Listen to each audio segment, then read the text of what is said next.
Hello, my name is Carrie Caudle, and welcome to Read Aloud with Ms. Caudle. Today I am reading the outstanding book, Thank You, Mr. Falker, by Patricia Polacco, published by Philomel Books, this version published by Scholastic. Enjoy. Thank You, Mr. Falker, by Patricia Polacco.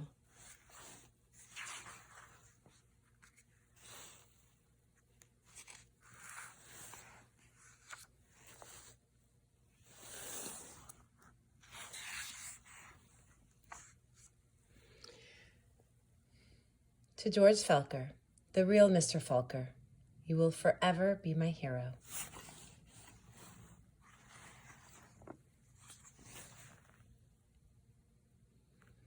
The grandpa held the jar of honey so that all the family could see, then dipped a ladle into it and drizzled the honey on the cover of a small book. The little girl had just turned 5. "Stand up, little one," he cooed. "I did this for your mother, your uncles, your older brother, and now you." Then he handed the book to her. "Taste." She dipped her finger into the honey and put it into her mouth. "What is that taste?" the grandma asked. The little girl answered, "Sweet." Then all of the family said in a single voice, "Yes, and so is knowledge. But knowledge is like the bee that made the sweet honey. You have to chase it through the pages of a book." The little girl knew that the promise to read was at last hers. Soon she was going to learn to read.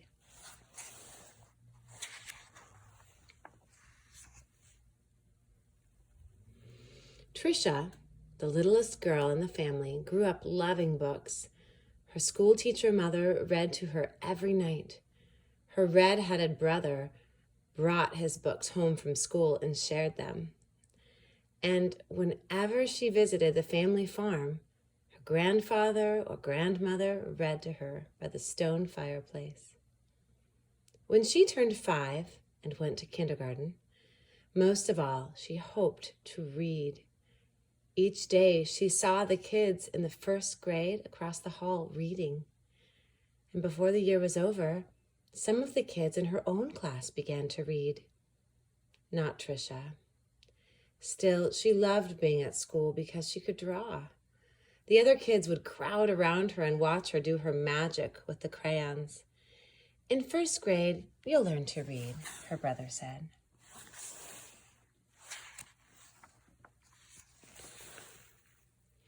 In first grade, Tricia sat in a circle with the other kids. They were all holding Our Neighborhood, their first reader, sounding out letters and words. They said b, b, oi, boy, and la, ook, look. The teacher smiled at them when they put all the sounds together and got a word right. But when Tricia looked at a page, all she saw were wiggling shapes. And when she tried to sound out words, the other kids laughed at her. "Tricia, what are you looking at in that book?" they'd say. "I'm reading," she'd say back to them. But her teacher would move on to the next person. Always when it was her turn to read, her teacher had to help her with every single word. And while the other kids moved up to the second reader and third reader, she stayed alone in Our Neighborhood. Tricia began to feel different. She began to feel dumb.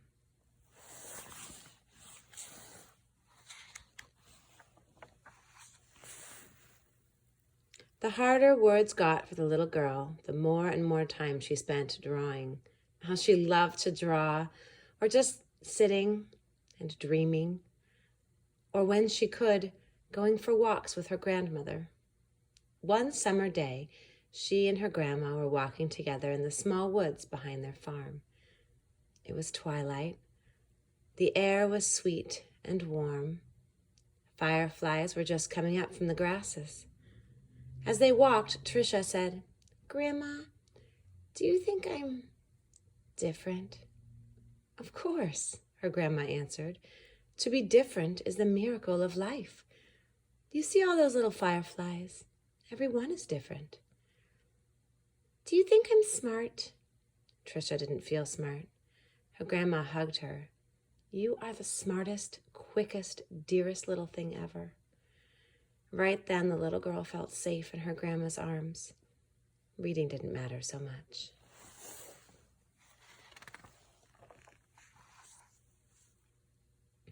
Tricia's grandma used to say that the stars were holes in the sky. They were the light of heaven coming from the other side. And she used to say that someday she would be on the other side, where the light comes from. One evening they lay on the grass together and counted the lights from heaven. You know, her grandma said, all of us will go there someday. Hang on to the grass, or you'll lift right off the ground, and there you'll be. They laughed and both hung on to the grass. But it was not long after that night that her grandma must have let go of the grass, because she went to where the lights were, on the other side. And not long after that, Tricia's grandpa let go of the grass too. School seemed harder and harder now.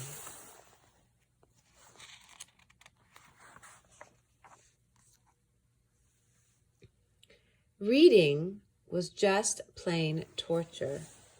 When Sue Ellen read her page, or Tommy Bob read his page, they read so easily that Tricia would watch the top of their heads to see if something was happening to their heads that wasn't happening to hers.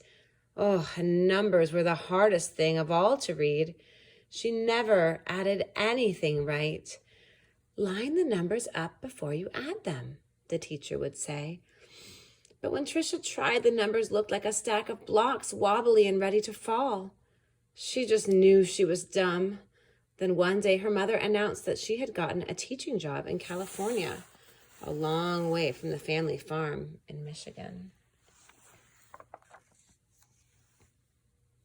Even though her grandma and grandpa were gone, the little girl didn't want to move. Maybe though the teachers and kids in her new school wouldn't know how dumb she was. She and her mother and brother moved across the country in a two-tone 1949 Plymouth. It took 5 days.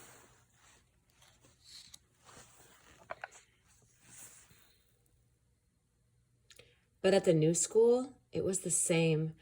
When she tried to read, she stumbled over the words. The cat ran. She was reading like a baby in the 3rd grade. And when her teacher read along with them and called on Tricia for an answer, she gave the wrong answer every time. Hey, dummy, a boy called out to her on the playground. How come you're so dumb? The other kids stood near him and they laughed. Tricia could feel the tears burning in her eyes, how she longed to go back to her grandparents' farm in Michigan.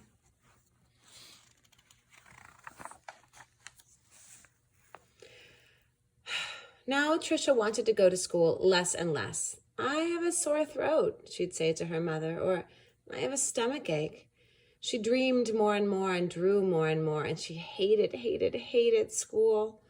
Then, when Tricia started 5th grade, the school was all abuzz. There was a new teacher. He was tall and elegant. Everybody loved his striped coat and slick gray pants. He wore the neatest clothes.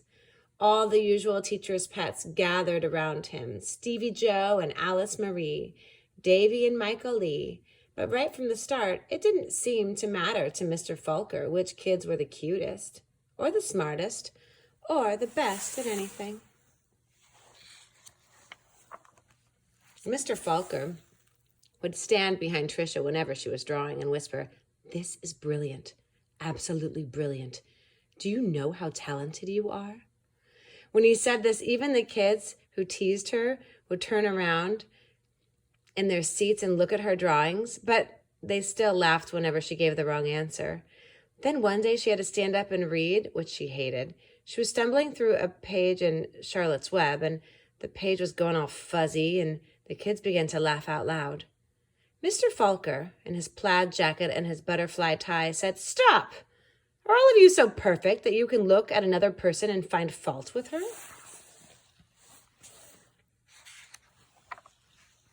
That was the last day anyone laughed out loud or made fun of her, all except Eric. He sat behind Tricia for 2 whole years, but he seemed almost to hate her. Tricia didn't know why. He waited by the door of the classroom for her and pulled her hair. He waited for her on the playground, leaned in her face and called her Toad. Tricia was afraid to turn any corner for fear Eric would be there. She felt completely alone. The only time she was really happy was when she was around Mr. Falker. He let her erase the blackboards. Only the best students got to do that. He patted her on the back whenever she got something right, and he looked hard and mean at any kid who teased her. But the nicer Mr. Falker was to Tricia, the worse Eric treated her. He got all the other kids to wait for her on the playground or in the cafeteria or even in the bathroom, and to jump out and call her stupid or ugly. And Tricia began to believe them. She discovered that if she asked to go to the bathroom just before recess, she could hide under the inside stairwell during the free time and not have to go outside at all. In that dark place, she felt completely safe.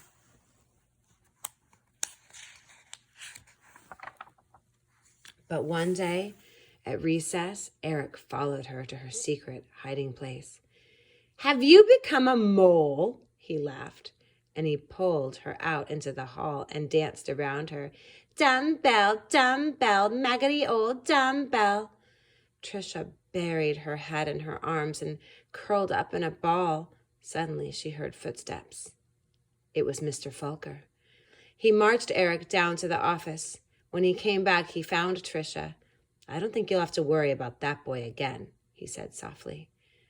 "What was he teasing you about, little one?" "I don't know," Tricia shrugged. Tricia was sure Mr. Falker believed that she could read. She had learned to memorize what the kid next to her was reading, or she would wait for Mr. Falker to help her with a sentence, and then she'd say the same thing that he did. "Good," he would say. Then one day Mr. Falker asked her to stay after school and help wash the blackboards. He put on music and brought out little sandwiches as they worked and talked. All at once he said, "Hey, let's play a game. I'll shout out letters. You write them on the board with a wet sponge as quickly as you can." "A," he shouted. She wiped a watery A. "8," he shouted. She made a watery 8. 14, 3, D, M, Q, he shouted out. He shouted out many, many letters and numbers. Then he walked up behind her, and together they looked at the board. It was a watery mess. Tricia knew that none of the letters or numbers looked like they should. She threw the sponge down and tried to run. But Mr. Falker caught her arm and sank to his knees in front of her. "You poor baby," he said. "You think you're dumb, don't you? How awful for you to be so lonely and afraid." She sobbed. "But little one, don't you understand? You don't see letters or numbers the way other people do, and you've gotten through school all this time and fooled many, many good teachers." He smiled at her. That took cunning and smartness and such bravery. Then he stood up and finished washing the board. "We're going to change all that, girl. You're going to read. I promise you that."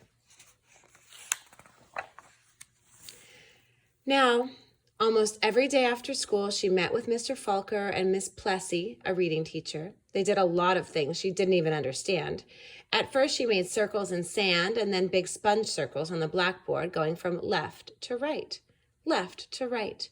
Another day, they flicked letters on a screen and Tricia shouted them out loud. Still other days, she worked with wooden blocks and built words. Letters, letters, letters. Words, words, words. Always sounding them out. And that felt good. But though she'd read words, she hadn't read a whole sentence, and deep down she still felt dumb. And then one spring day, had it been 3 months or 4 months since they had started, Mr. Falker put a book in front of her. She'd never seen it before. He picked a paragraph in the middle of a page and pointed at it. Almost as if it were magic, or as if light poured into her brain, the words and sentences started to take shape on the page as they read a sentence, then another and another, and finally she read a paragraph. and she understood the whole thing. She didn't notice that Mr. Falker and Miss Plessy had tears in their eyes. That night, Tricia ran home without stopping to catch her breath. She bounded up the front steps, threw open her front door, and ran through the dining room to the kitchen.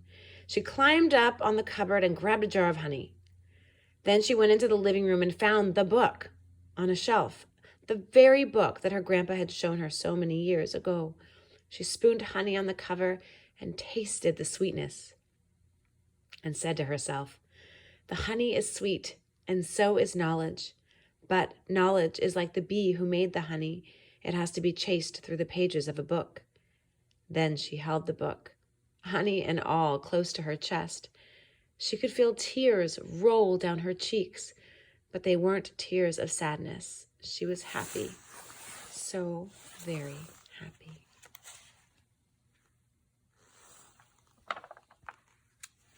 The rest of the year became an odyssey of discovery and adventure for the little girl. She learned to love school. I know because that little girl was me, Patricia Polacco.